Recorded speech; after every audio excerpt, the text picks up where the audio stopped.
Coming up on Oregon News, a Portland man forces a plane to land early because of beer.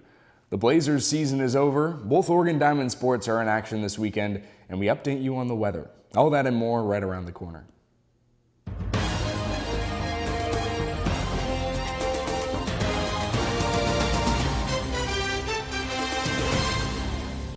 Hello and welcome to the Thursday Daily News Update. I'm Zach Bigley.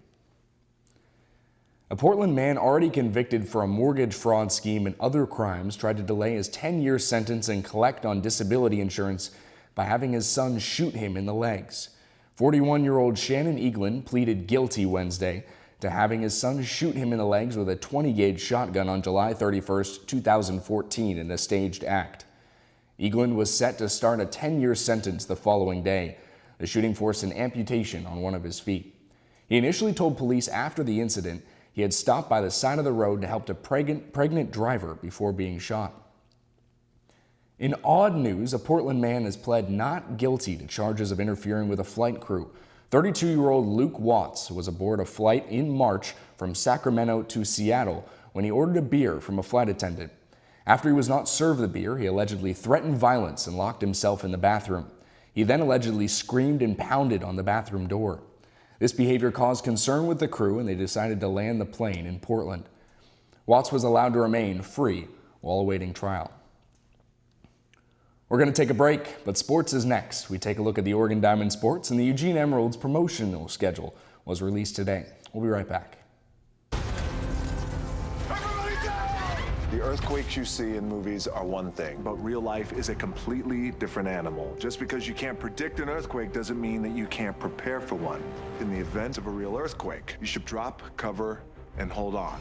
Visit ready.gov/earthquake and practice what to do to keep you and your family safe in the event of a real earthquake. And you'll be seen as a hero by your family and your loved ones. Visit ready.gov/earthquake today. Welcome back. The Blazers needed a win last night against Golden State to keep their season alive. They couldn't get it done as Steph Curry had a big second game back from injury to lead the Warriors to a 125-121 win.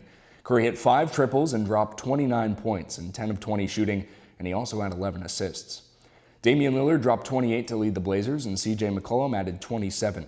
The win sends the Warriors to the Western Conference Finals for the second consecutive year. The Eugene Emeralds baseball team is trying its best to get Olympic trials fans to get to the ballpark this summer.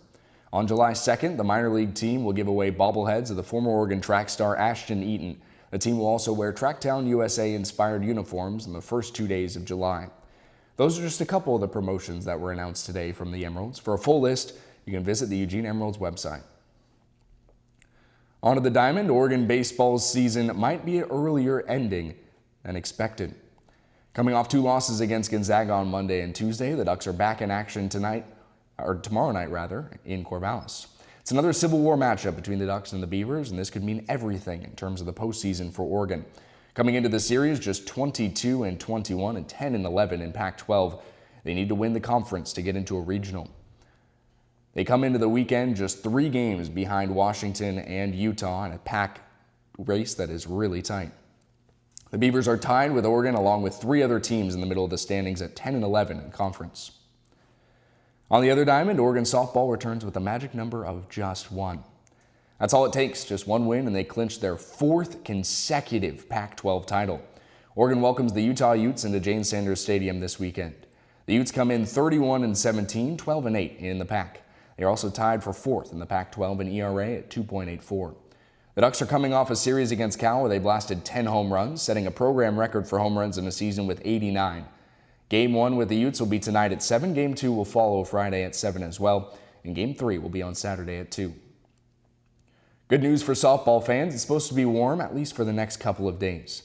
Expect sunny skies with the highs in the mid-80s today, continuing the beautiful stretch we've seen recently. The next 3 days, not so hot. Brace yourself, the rain is coming back. Friday will be in the low 80s, but Saturday and Sunday, the temperatures will dip into the 60s and go along with some rain. If you're heading up to Portland, it's going to be hot. 90 degrees on Friday before we see the rain on Saturday and Sunday in the 60s. That'll do it for this Oregon News Daily Update. Be sure to tune in tomorrow at noon when we air our live newscast.